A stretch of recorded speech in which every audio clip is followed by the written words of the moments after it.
We are now at 12 o'clock, so we'll go ahead and get started, and we can all think about the excellent cookies, and hopefully we all get lucky enough for somebody to give us some cookies on Valentine's Day.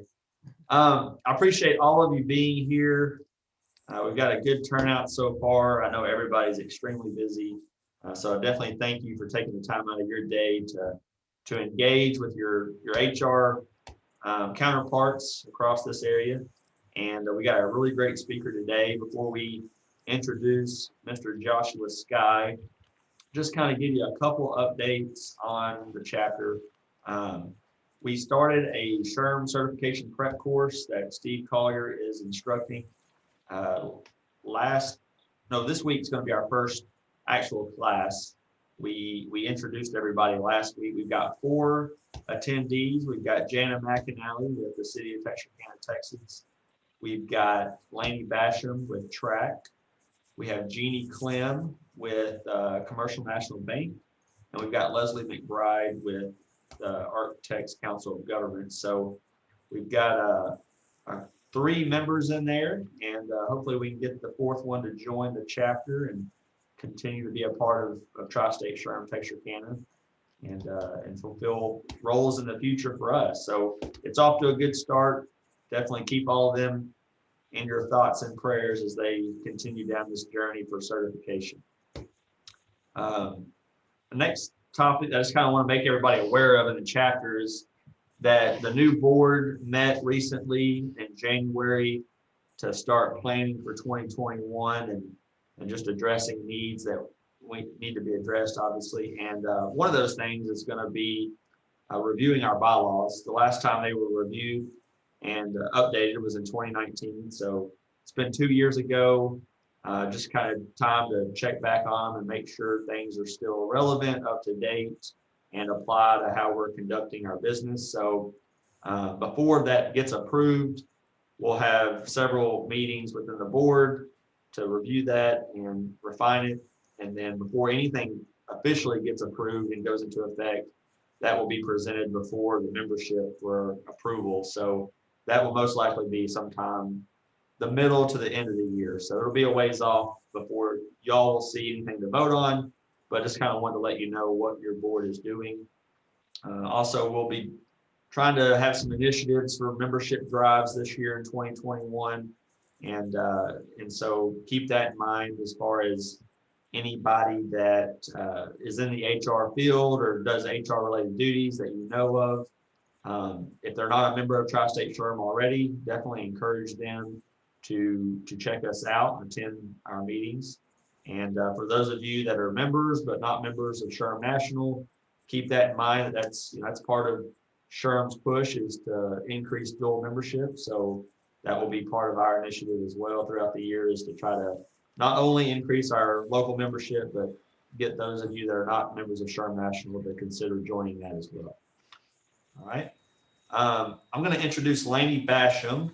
Laney has been providing us with updates on events going on within Track. You know, the reason why we bring Laney on here to make you all aware of these events is because these can be events that can be used for, team building, used for kind of rewards or incentives for maybe parts of your workforce. So just kind of a good way to support one of our local organizations that's a nonprofit, and also help you out by maybe, buying 10 tickets to something and making those 10 tickets available as a reward to some of your employees, or like I said, using it as kind of a team building activity to just have something positive for your employees to do throughout the year when these events come up. So Laney, if you want a few minutes, you can definitely share what's coming up with Track.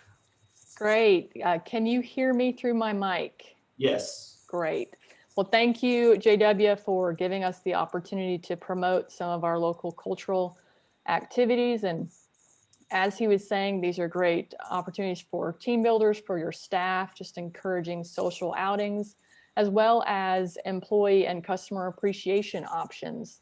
So what we have going on right now in the Regional Arts Center in downtown Texarkana, which is at the corner of 4th and Texas Boulevard, We just opened a new exhibit on all 3 floors.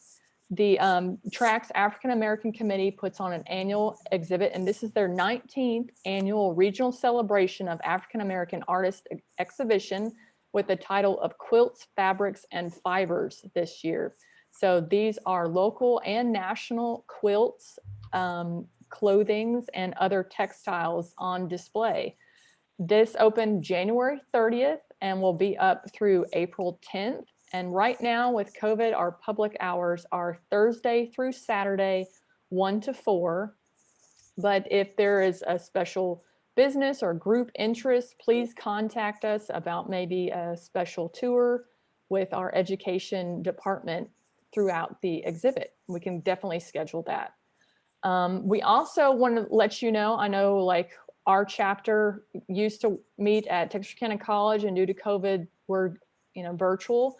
But just to let you know that our facility also has meeting space in Cabe Hall for right now, groups of 40. We can sit 4 at a table with 10 tables, and the pricing is $75 to $100 per meeting, kind of depending on what your staffing and equipment needs would be. But to put that out there, not to forget about us, is also a beautiful meeting space for maybe the chapter or your businesses or personal special event needs. So that's kind of what's going on right now in the Regional Arts Center. And then at the Pro Theater, we have some exciting news that I actually can't tell you today, but it will become public knowledge, I believe, on Friday, about some upcoming spring and 4th of July movie events at the Pro Theater. So typically these are about $6 a ticket, and we really encourage businesses to do some bulk purchasing. It has sponsorship availability on these events to get your name out there in the community. And, we just encourage everybody to come out. Right now, the Pro Theater is still under reduced usage with social distancing. So we can sell about up to 400 tickets with social distancing around any groups that come together. And we have, with COVID, we have gone to all touchless restrooms throughout the building. So some behind the scenes things that we've been doing, in addition to our work with the Music Venue Alliance of Texas, which we were key parts in writing the guidelines of how small to medium venues across Texas could comply with CDC guidelines in advocacy of allowing us to reopen such businesses. And little known fact of TRAC's involvement with that and the Pro Theater on that movement was part of that advocacy that led to, you may have heard of the current Save Our Stages legislation that's out there in the most recent relief package. So again, for your business and personal interest, we have the TAC exhibit January 30th through April 10th. We have meeting spaces in the Regional Arts Center, and that price I told you, $75 to $100 is for nonprofits. And then in the Pro Theater, please watch our website and Facebook pages for announcements on our upcoming spring and summer movie opportunities, which your business may be interested in sponsorship or employee and customer appreciation packages. So thank you. Great. Thank you, Lainey. Appreciate you keeping us updated on things that we can utilize within our fields and HR to help just make working better within our organizations. If we can send, some of our folks to some of those events that are local and keep those dollars local within our community. I see we got a few new faces here within our attendees. So for those that don't know, I'm the president of Tri-State SHRM. I'm J.W. Bramlett. I didn't exactly introduce myself earlier because I'm so used to kind of the same group here, but we've got some new folks. I want to make sure you know who I am, and please reach out to me if you ever have any questions about our chapter, how you can join, things that you can do to get involved. So without any further ado, we're going to move on to our program, and I'm going to introduce Mr. Joshua Sky. He is the president of the Sky's the Limit Consulting. He's been a trainer, facilitator, coach, a member of 2 SHRM chapters in Florida. So he's getting to enjoy some beautiful weather out there for the most part. I think he did say there was a cold snap that came through, but I'm sure it's still better than the cold snap we're going to experience this weekend. There are going to be some poll questions and some interaction during this presentation. That's not the norm for us. A lot of times we're just listening. Mr. Sky's got some good interactive ways for us to participate. So please follow the chat box, participate in the polls when they come up so we can make this useful for everybody and get the most out of what we're doing here today. So Mr. Sky, I will turn it over to you. Thank you, JW, and hello everybody at Tri-State SHRM Texarkana. Thanks for having me. I'll introduce myself a little bit further in just a moment, but thank you, JW, for what you've shared so far. A little bit about the program here, out of sight yet still virtually productive, kind of a play on words. Shortly when the lockdown started last spring, I had just been working on a time management program, and a colleague of mine from Kellogg's reached out to me and said, can you do a 1-hour webinar on time management tips for people adjusting to these new restrictions of sheltering at home and working with, under COVID-19. And I did that for her group. And then I realized, I could share this with some of my chapters here in Florida. So I did, and a couple of other business groups, and didn't think it would go very far. I thought it might last a few months, but actually there were still requests all the way through the fall. But as it was happening, and we were talking about time management, a lot of what was coming up in the conversations, specifically in the SHRM group chapter presentations, was about leading people, managing our people. And so it got me to thinking about creating another program that I started working on in the summer. And around that time, one of my 2 chapters, my town of Estero, Florida, is between Fort Myers and Naples on the Gulf Coast of Florida. So some of you are a little closer to the Gulf there. I'm just on the other side. And I was reached out to by one of my chapters, the one in Fort Myers. They were putting on an all-day supervisors conference, which we've done for a couple of years now. First time we were doing it virtually, 5 presenters throughout the day. Lunch was being delivered to people's homes or workplaces, which was really nice. And opportunities for people to chat and network were built in. But it made me think about, offering that to that group, and they liked it. So I created the program with supervisors in mind. It's geared for HR professionals, and we'll find out in a moment who we have in the audience. Maybe we have some non-HR people, we'll see. But I just wanted you to understand where that's coming from and where the design came from. And I do want you to also know that after I presented this in October, I started tweaking it to keep it fresh and started reaching out to chapters around the country. And that's how, I connected with your chapter. And JW and I have been working on this back and forth with emails to make it happen for today. So that's a little of the background on this. I'm going to shut off my video in just a moment, just so you can just focus on the slides. I do need to let you know that, it is being recorded, which is great. So you can always go back to it. But I cannot share any PowerPoint slides because I used some of these with clients or prospects, and so it's a bit proprietary. But feel free, to take a picture with your camera, with your phone, and a particular slide that maybe has a statistic or a piece of information that's valuable to you, and then my contact information will be there at the end. So with that, let's go ahead and move along. And as JW said, there'll be a couple of poll questions, a couple of chat box questions, and hopefully some time for Q&A at the very end. So a little bit about me, even though I've been living in Southwest Florida for over 25 years. And yes, it's been cool here, waking up sometimes to temperatures in the 30s, which gets really cool, but then warms up to 60s and 70s by the daytime. I'm originally from New York, so I know all about cold weather and snow. So that's, again, about me.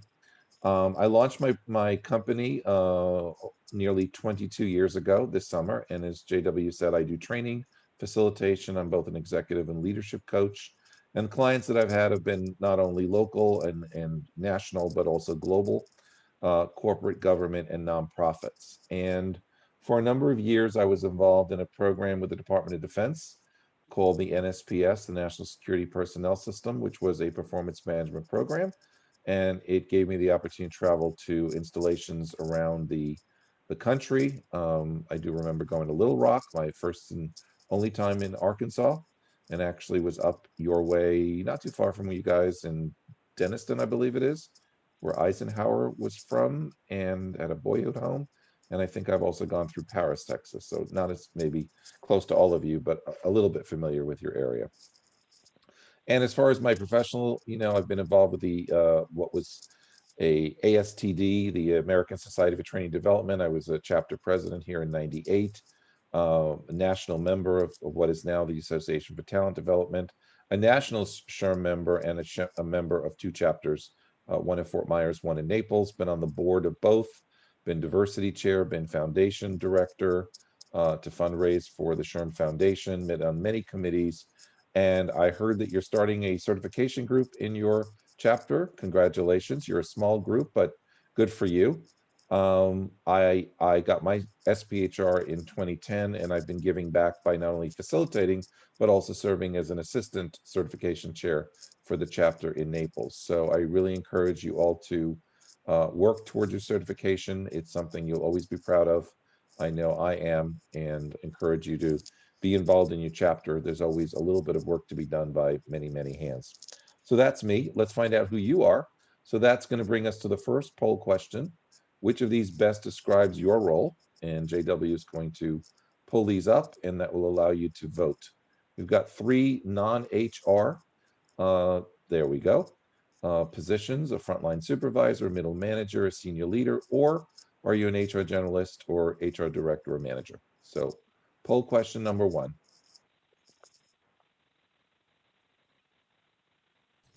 You may have pulled up more than one there, JW, but we're only looking at poll question A. So hopefully this will work correctly. All right. I'm not seeing anybody voting as yet. Yeah, JW, when I tried to submit, it may be because there's more than one question that's pulled up. It won't let you submit. Okay. Okay. I So will say this is our first time doing a poll, so there's a learning curve to it. all right. So let's work with the technical difficulty and not waste time. So instead, go ahead and put your chat box answers of just the A, B, C, D, or E, and we'll take a look at who's in the room today. See what letters come up from that. There we go.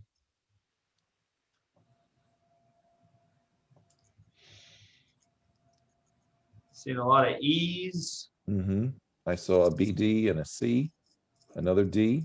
So as we expected, a lot of HR folks, but we do have a couple of non-HR people, and that's good. We're glad about that. And hopefully you'll take back some of your information to your HR, to your supervisors in your organization. So next up is a actual chat box question, because this is open-ended. So take a look at what's coming up.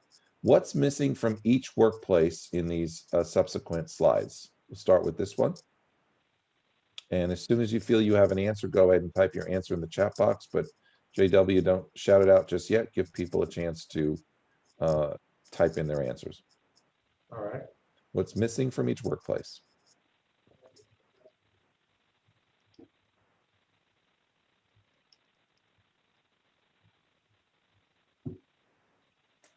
And by now it should be pretty obvious. What answers are you seeing coming in, JW? People. People, exactly. And I like to emphasize this regardless of what type of organization you work in, that without people, things don't get done. So with that, let's move on. Just a little reminder about remote work. It is nothing new. It's been around for a while, and this was a study done by the International Workplace Group. They basically have shared office space or rentable space in buildings. Your colleague there was talking about the fact that she has some wonderful space for people to have meetings in and so forth. Probably with great safety guidelines. You mentioned the remote, what was it? The non-touch doors, which I started to see actually even before COVID, which is really exciting. But, you know, when this study was done a couple of years ago, more than half of the people in the study were working remotely more than half the week, or at least half the week, and 70% were working at least 1 day per week. Obviously, this was a perk maybe in the past, and now it's more of a community health necessity. Of course, you know, working remotely would not be possible without technology. It's allowed for modified hours, and both employers and employees have some greater flexibility. A quote from the CEO from that IWG is here. If you offer workers the chance to work where they need to be and not where they're told to go, it completely transforms their view of the company. They're more productive. It's totally transformational. Now, of course, organizations have to be thinking about various dynamics, the changing workplaces and the changing workforces.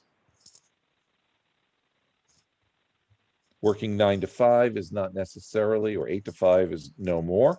There are some options, you know, with creative thinking.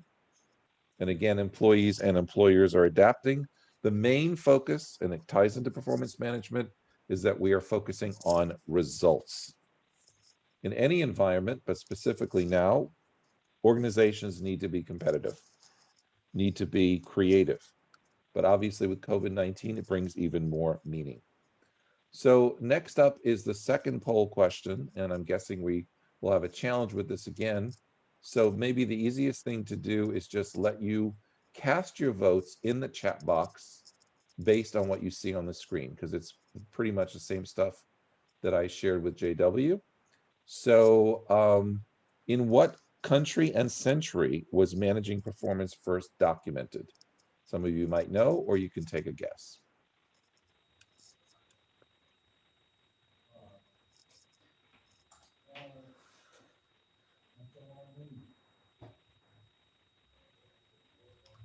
Getting a lot of B's. I saw some C's and A so far.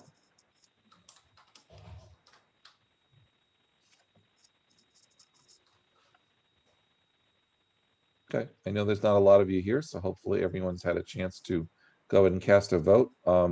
Amazingly, B has come up as the #1 answer by far.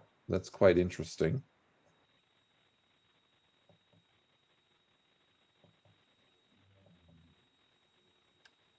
Sorry, I'm just trying to, there we go, close my chat box, and let's see what the answer is. So, you know, since the start of the pandemic, performance management obviously has become more of an issue. There are a lot of other things to consider, but, you know, just a little bit of trivia there. Most of you were correct. It does go back to 3rd century China. And I've been doing this for a while now, and I find it really interesting that almost every group, all but one so far, have gotten this answer correct. I'm not sure how everybody seems to know this, but good for you. It related to performance of folks who were serving the emperors in the Wei dynasty. So a little bit of background too on performance here, looking at this. Of course, this is data from last year, and it was produced by PwC PricewaterhouseCoopers, a consulting firm, accounting and consulting firm, showing us that productivity was at a certain level before the lockdown. I know here for us, we mark March 13th as the date when everything seemed to be shutting down, the reality of it all. And so you can see that lockdown hitting like late March, really dropping. But the interesting thing is that it kind of bounced around and seems to have stabilized by the time we got into the summer months. And my gut feeling is that this information has been about the same, bringing us back to pre-lockdown levels. Another survey that was done by PricewaterhouseCoopers was of CFOs amongst their clients. And this drop here from 63% to 26% in those few months was the perception of CFOs and how much they felt that productivity was being lost. So in March, right around the time, they were really concerned, almost 2/3 of them, that productivity was going to be hugely lost. But notice how it stabilized to about 1/4. And my feeling here also is that it probably is lower than that even by now, although it's ups and downs, and it also depends on your area and your, your industry. Now, when it comes to performance management, the key concept of management by objectives was coined by Peter Drucker in the middle of the last century. Some of you may be familiar with him and his work. And now we're ready for a second chat box question. Yes, second chat box question. And this is about the effectiveness of programs. What needs to be measured when effectively managing employee performance? Go ahead and type your answers into the box, and I'll let JW read through some of them and then share them with us verbally in just a moment. What do you think needs to be included?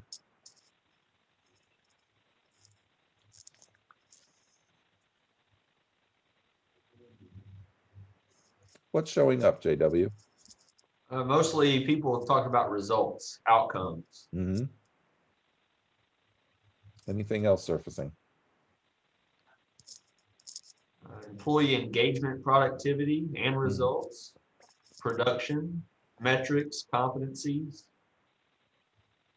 Excellent, excellent. Because the true answer is it's all of the above. It definitely includes all of those things. Great, great. And the final poll question here, read this carefully. How often should a supervisor and the direct report formally meet to review the employee's performance plan objectives? And the choices are weekly, bi-weekly, monthly, 3 to 4 times a year, twice a year, or annually. Go ahead and type your letter into the chat box, and we'll get a feeling for what comes out of these.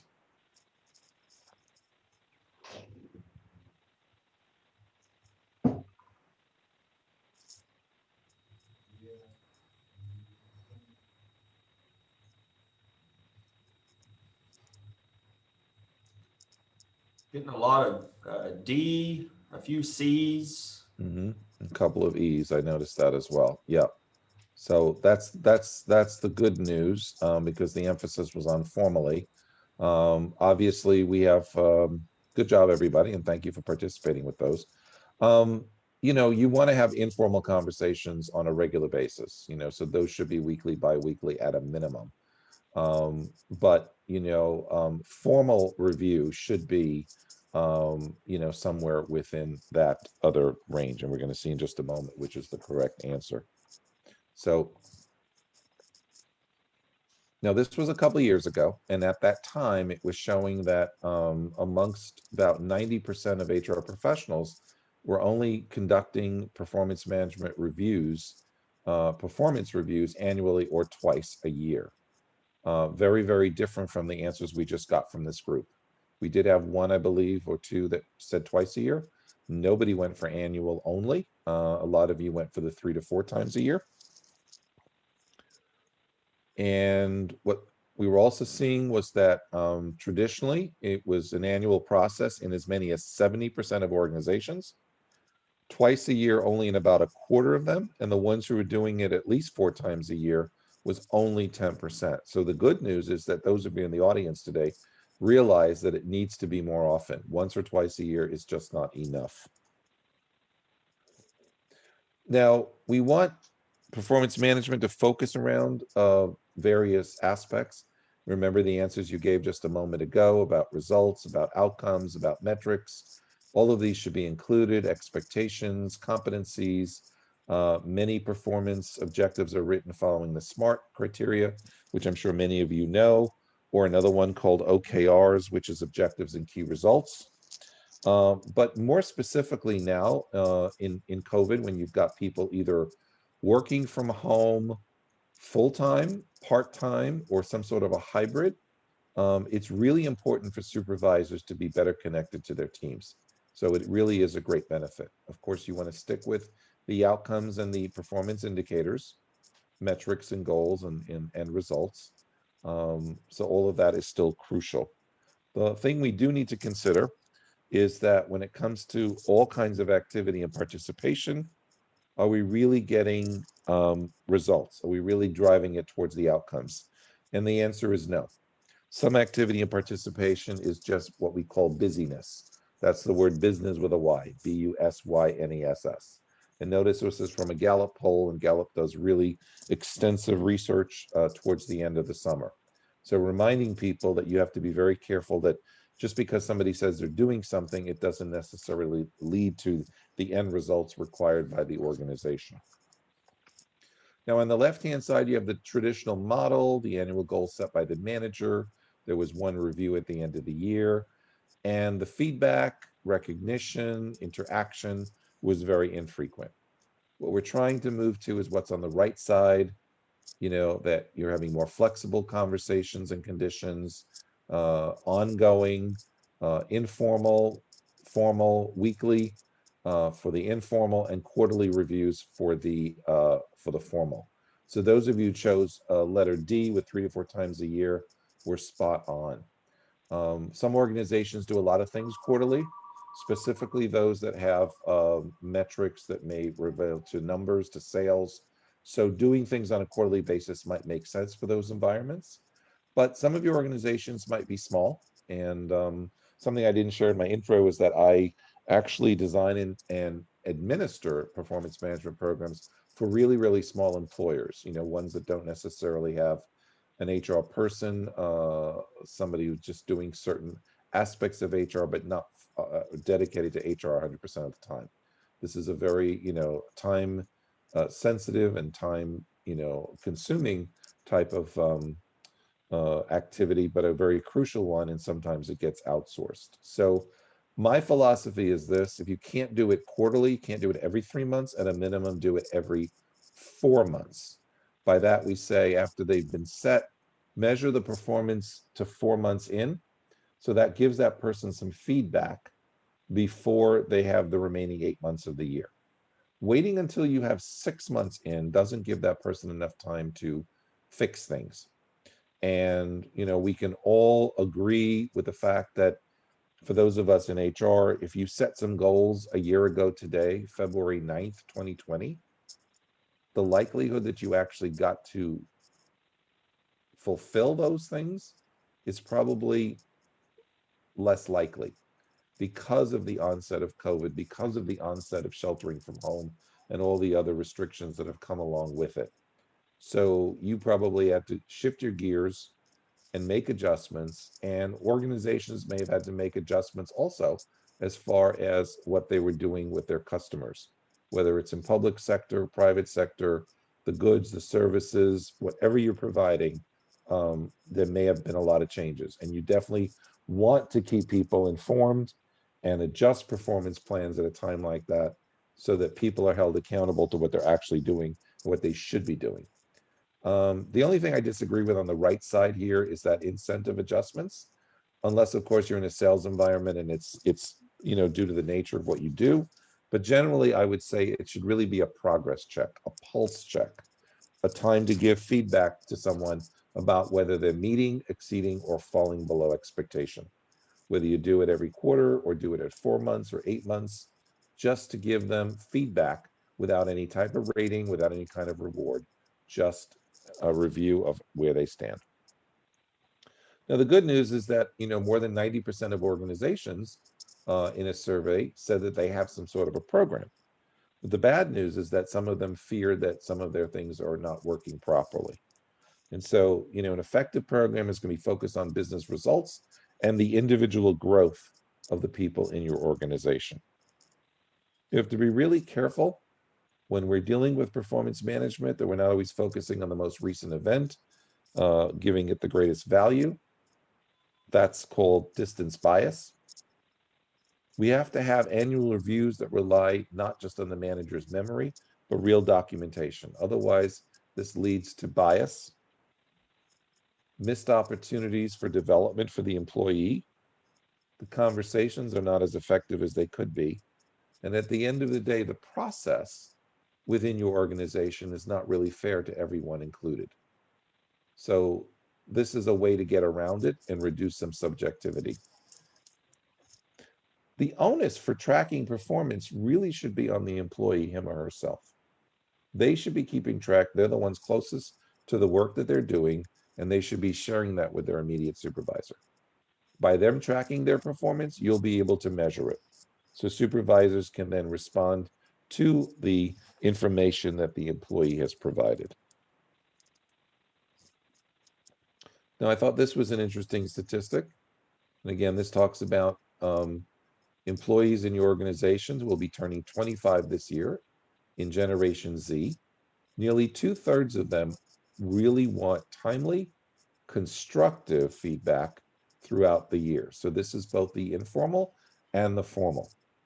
And by the way, one of the things that I've been hearing in my webinars like these, as well as from some of my coaching clients and organizations that I work with, is these informal, casual feedback opportunities have almost disappeared. Now think about that for a moment. When everyone's in the workplace, I'm talking about people that are working remotely. But when the supervisor and the direct report are not in the same place, and this could also happen during regular times, for some reason the person is located geographically somewhere else. I work with global companies. PepsiCo is a big client of mine right now. And they've got people all over the world. You sometimes are supervising people elsewhere, not the same city. But assuming that's just the COVID time, generally you work in the same place, and because of shelter at home and other risks, folks are not working where they normally would. Those opportunities of passing by somebody's cubicle or office on the way to the restroom, the break room, to or from lunch, in the morning, the end of the day, all those little opportunities have disappeared. It's more formal. We're meeting at specific times. We're making appointments. It's not common that people are just jumping into each other. Maybe they are. It depends on the nature of your organization and the culture. But for the most part, people's days are a little bit more structured. And because of that, we're losing some of that informal. So please guide your supervisors to the fact that this is a real issue and that it should be thought about. They should say to themselves, am I meeting with people on a regular enough basis to make sure that I'm getting and receiving the information that I need to with my people? And even though this is something that Generation Z employees seem to be very interested in, again, many of them coming out of high school and college, so turning 25 this year, it doesn't mean that other generational groups are not interested. I mean, I myself am a baby boomer, and I would be the first one to say that regular feedback would be valuable to me. And I think most of you would agree with that. So the thing to consider, though, is that in 2020, this particular group is a very large group and represented about 24% of the workforce. Next up, employee engagement. We've got 3 different levels here, 3 different colors. The blue is folks working less than 10%, the red 10 to 80%, but then those who may be more in your category now, the green is 80 to 100%. And this involves both formal and informal communication and feedback. So obviously, the more often it's delivered, the more engaged people will be. And it really jumps a great deal from the second column of a few times a year to a few times a month, and keeps going and surpasses the other 2 groups very easily. So keep that in mind as well. And this, by the way, was produced last summer based on information probably from 2019. So we said Gallup is really good at creating some fantastic survey data because they have over 60 million employees in their databases. So it's very easy for them to collect a lot of data. I see things sometimes, on political surveys showing up, in news items, and the population that they're basing the answer on is like 500 or 1,000 people. I mean, that really is not representative of the large country that we live in. So when this was collected, a while back, and hopefully this has changed, 30% of employees felt that their manager was really giving them the goal setting that they needed. But then it really makes you question what happened to the other 70%. And so engagement will definitely increase by more than 3 times. Here it says 3.6 times more when the employees are engaged in the process. So communication is going to yield this. The more often, the more engagement. But only 26% of employees, now this is from last spring, so this information is way more recent, was strongly agreeing that their manager was good at helping them clarify the priorities. If your manager can't help an employee clarify what needs to be done, what does that do for the employees? And if only 60% know what's expected, what about the other 40%? That's way too many people walking around not being clear of what's expected of them. Supervisors need to realize that one size does not fit all. As a result of this sheltering at home, very early on, this was like right after the shutdowns in most areas, by late April, Gallup came out with this and said that people were struggling because they felt that when they were at a workplace, an office, that structure and the presence of other people helped keep them focused. Other people began to realize they were being more productive by not having people around and having that external structure. They felt, in fact, it actually slowed them down. So some don't need it and want a high level of attention. Others do. So keeping in mind that one size does not fit all. When it comes to performance management, it would be ideal if we could create a system that was totally objective. But anytime, just like with our justice system, if we have people involved, there's going to be some level of subjectivity. So all we can do is try to strive to make it as fair and equitable and transparent as possible for everyone involved, regardless of who is evaluating their performance. Organizations need to think about the objectives in the plans for the individuals coming from goals, which in turn come from the mission of what the organization is trying to accomplish. And this is going to lead to the most highly performing teams.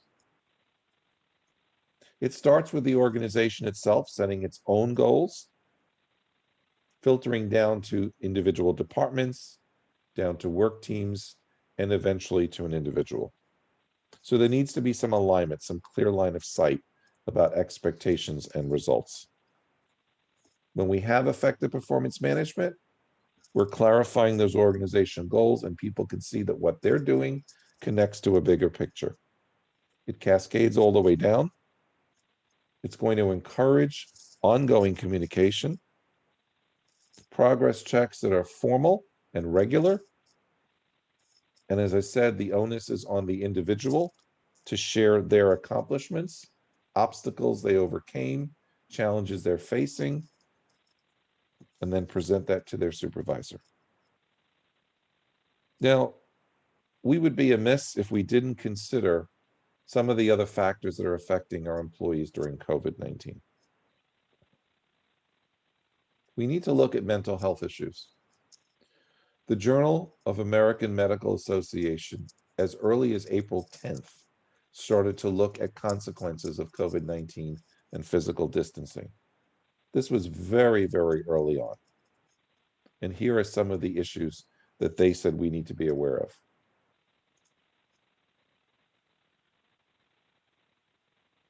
And I will tell you that I personally have gone through this as well and actually had another spout of this very week.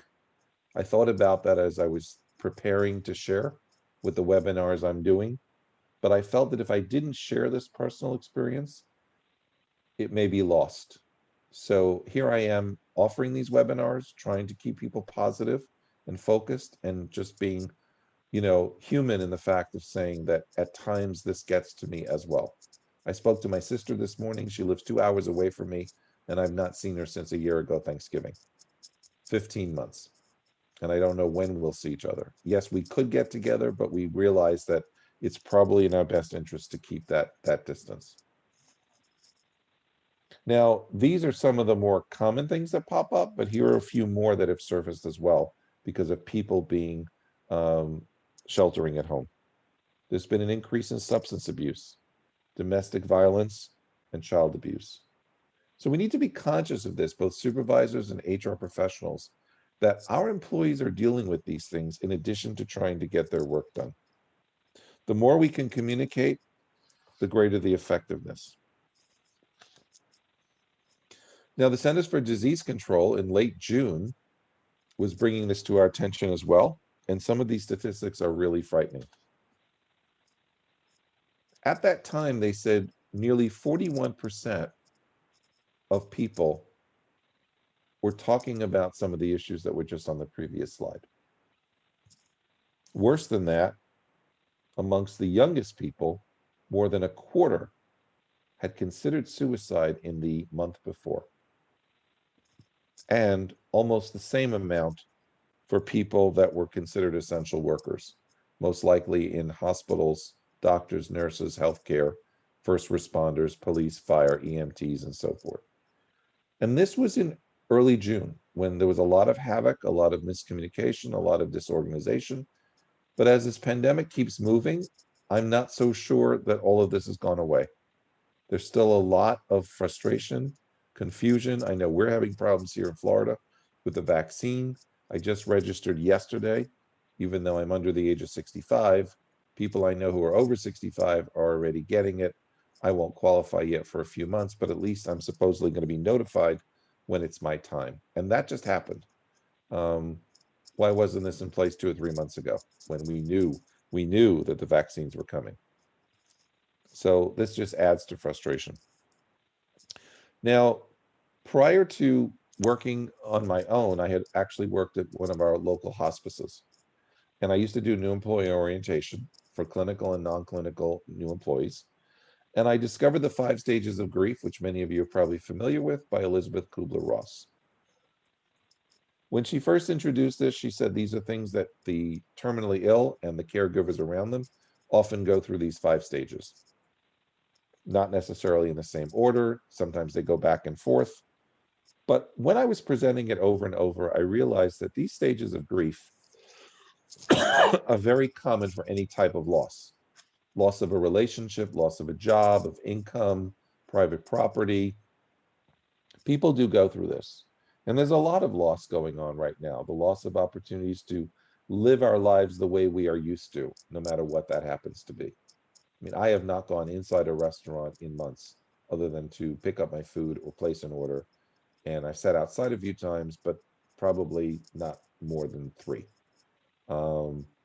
I am a cancer survivor, so I'm also a little bit more susceptible to things, but that's me personally. But there's lots of other things I haven't been able to do. Like I said, see family, see friends, attend things that I would do with groups of people. So we want to really strive towards, allowing our employees to feel the way they do, but also try to support them and know that moving them from denial and anger to maybe deep down depression to some level of resiliency. And so as a result of that, I wrote a couple of entries in my blog. So feel free to take a look at them on these 5 stages.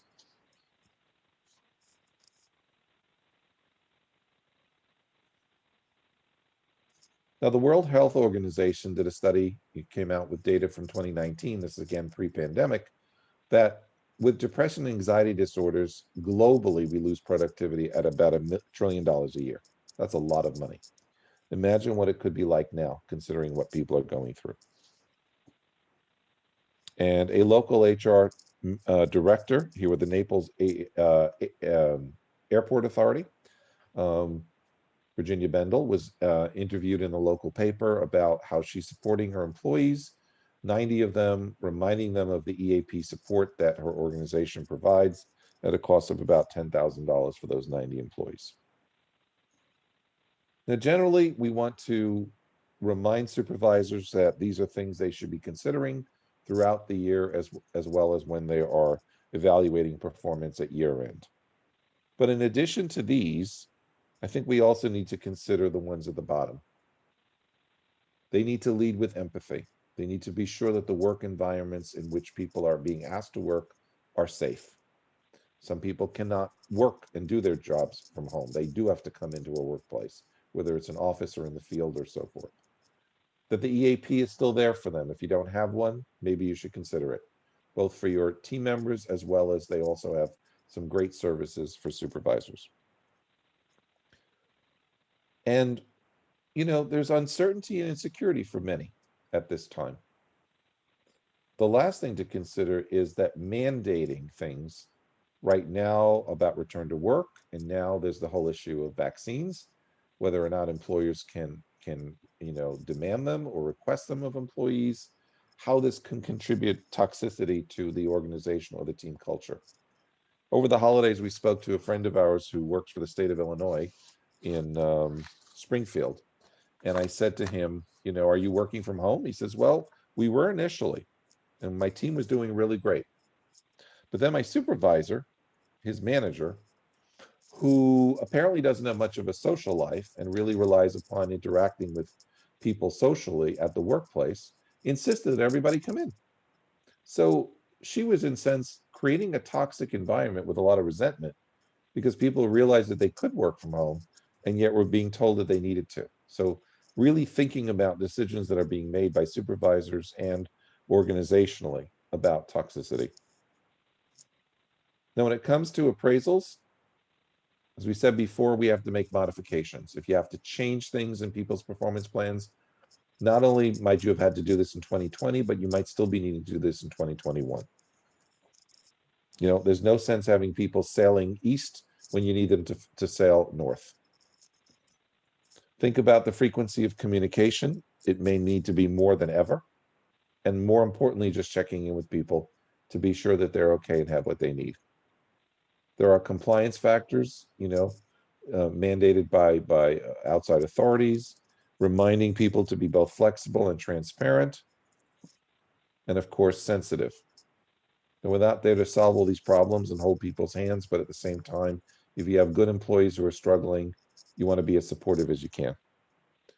And here's my last piece of advice when it comes to the appraisals, and I've gotten a good response to this, is many of you may be working on your 2020 appraisals right now. Don't skip them. Don't say that it was a mess, it was a wash, there's no way to keep track, there's no way to document. Find a way, even if it represents only 50 to 60% of what somebody did. It's really, really important that people get feedback at year end. It was a challenging year for many. There were lots of obstacles. The winds were shifting by the day, if not by the hour sometimes. And yet we would be doing the performance management system a disservice if we let it go and said, oh, we can get rid of that. It's almost like telling seniors in high school, don't worry about it, you're all going to graduate, regardless of what your grades were. No, you don't want to do that because it also will weaken the validity and the importance of performance management going forward.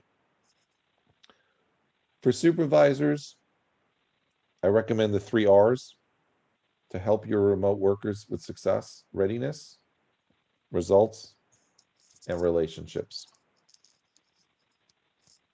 When we have a great program,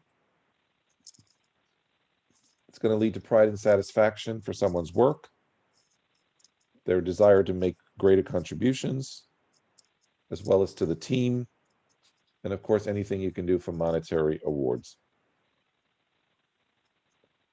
When you have a strong program, you're going to have more effective supervision. The work environment is going to lead to both accomplishment and satisfaction. And you really want to be sure that the ratings that are provided are based on objective metrics, not necessarily how a person feels about someone else. And these should be the justification for any kind of monetary reward you provide. It's advantageous to minimize subjectivity and get the second level supervisor involved in every individual employee's performance.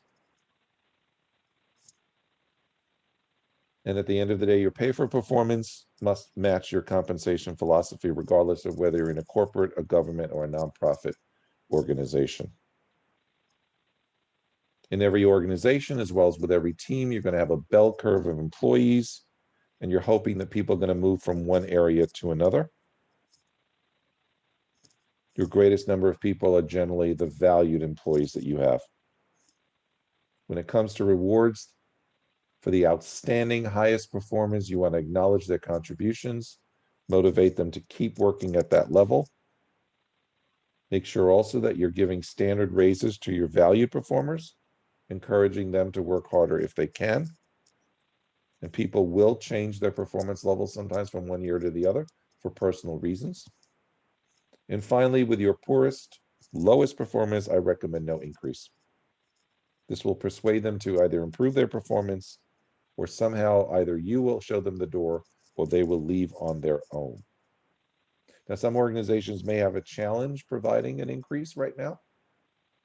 I do have some nonprofits I've worked with, but I do recommend maybe a one-time bonus that maybe doesn't travel with them from year to year, but at least is something that goes in their pocket and makes them feel valued for what they have contributed. Workplaces with performance management should have visionary leadership at all levels and should also be creating responsibly empowered employees who are held accountable. So with that, I'm going to put my video back on, and I'm going to ask you to type your questions and comments into the chat box. If you haven't typed it in already, please share something that you heard today that impressed you, something that made you think, something maybe you're struggling with.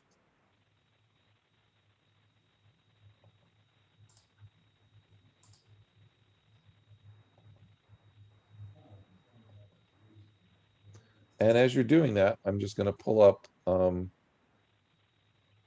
2 more slides quickly. This is straight from the main page of my website. There are additional audios, clips about performance management if you're so interested, a very brief one, and a more extensive interview that I had done a couple of years ago that covers a great deal about performance management. So that's right on my website. And as promised, here's my contact information. So let's go ahead and see what's coming into the chat box, JW,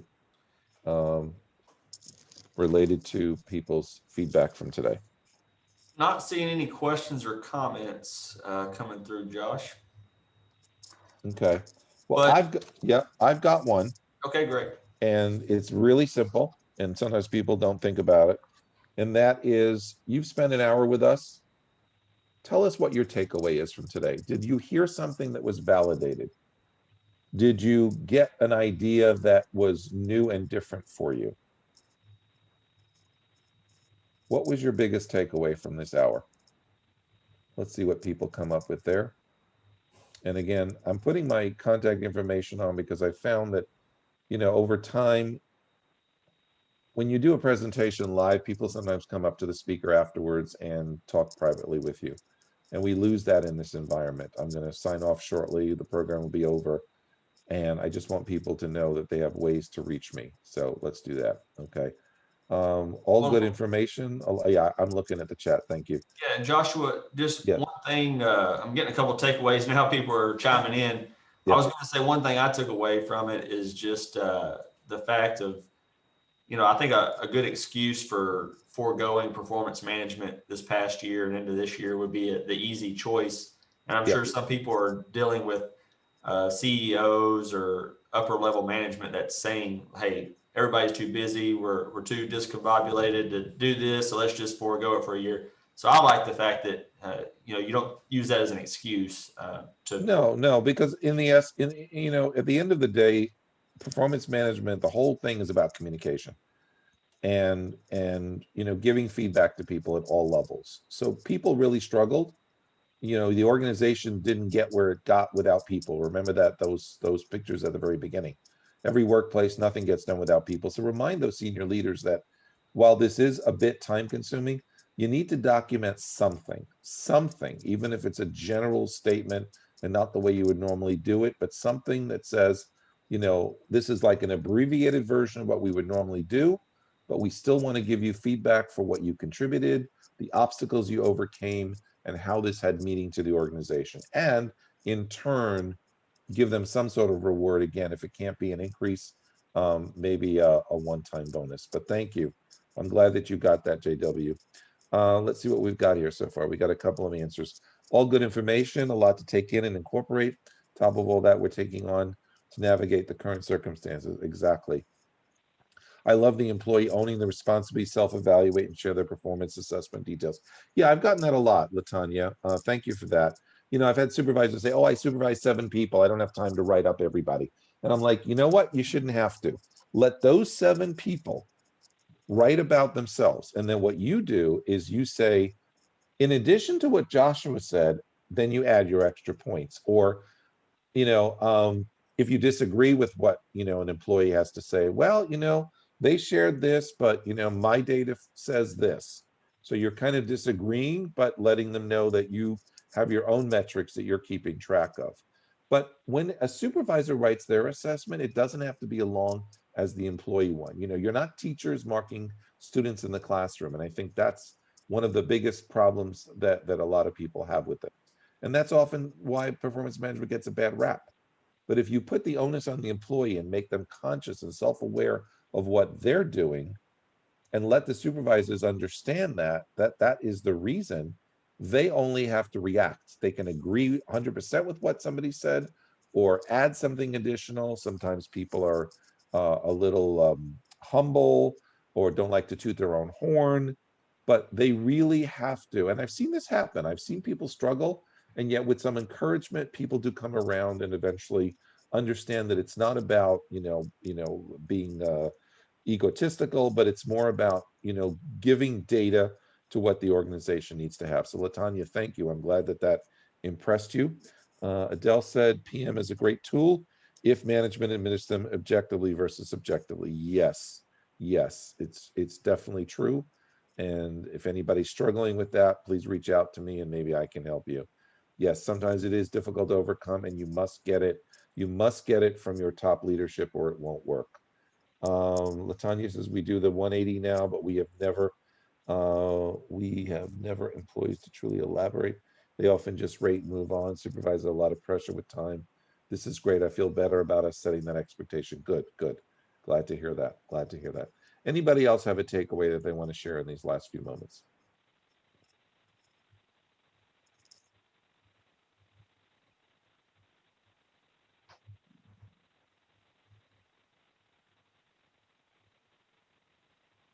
Well, I know that that's difficult. Some people don't like to put things publicly. Oh, great information. Thank you. My pleasure.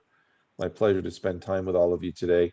And again, you have my contact information there. You may have something that you don't want to share publicly, or a really small chapter. Congratulations to all of you for coming together. I belong to 2 chapters, like 200 plus, but we have one just north of us in Charlotte County, and it's probably about your size, really small, small turnout, more intimate, but people know each other, and that it's great to network with your HR professionals. Thank you, JW. I appreciate it. Yeah, thank you, Joshua, for being with us today and giving us this presentation. I know we're running out of time here, so just kind of want to remind everybody about our meeting next month. We've already got that set. We're going to have our very own Latanya McElroy presenting to us on, are your employees raving about you, and just looking at practical ways to become the workforce champions that we all strive to be, even through the times of crisis. So you'll want to make sure you register for that. You should all be getting emails to sign up for that tomorrow. You can go ahead and go to our website now and register if you want to. But I appreciate all of you being here today. Again, appreciate you, Joshua, for sharing your time with us. And I hope everybody has a good rest of your week. Happy Valentine's Day. Thank you. Thank you. Bye-bye. Bye.